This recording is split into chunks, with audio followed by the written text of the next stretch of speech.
नेवासा तालुक्यात ढगफुटी सदृश्य पाऊस, अनेक गावांचा संपर्क तुटला। सोनई गावातील मुख्य बाजारपेठेच्या रस्त्याला नदीचं रूप।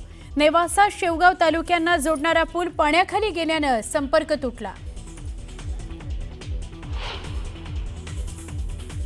चंद्रपूर जिल्ह्याच्या इरई धरणाच्या पाणलोट क्षेत्रात वाढ, धरणाचे 7 दरवाजे उघडले। 4495 क्युसेक पाण्याचा विसर्ग, नागरिकांना सतर्क राहण्याच्या सूचना।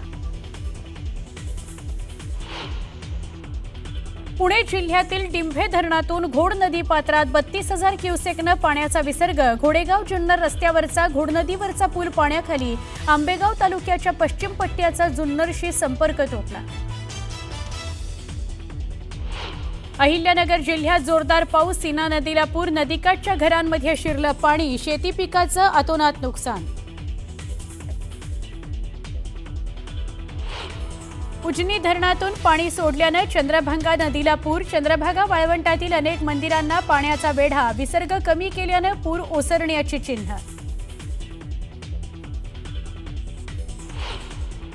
अहिल्यानगरच्या शेवगाव नेवासा रोडवरील सूर्यकांता नदीला पूर, एका फॉर्च्युनर कार अडकली पुरात, कारमधील युवकांना बाहेर काढण्यात यश।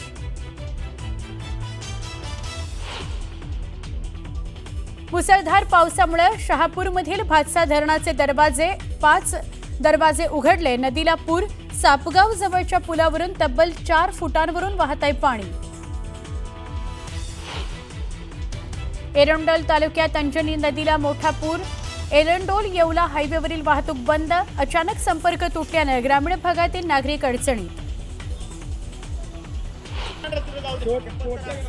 चाळीसगावमधील गवताळा अभयारण्य परिसरात ढगफुटी सदृश्य पाऊस, डोंगरी आणि तितूर नद्यांना मोठा पूर, शहरातील लोकांच्या घरात पाणीच पाणी।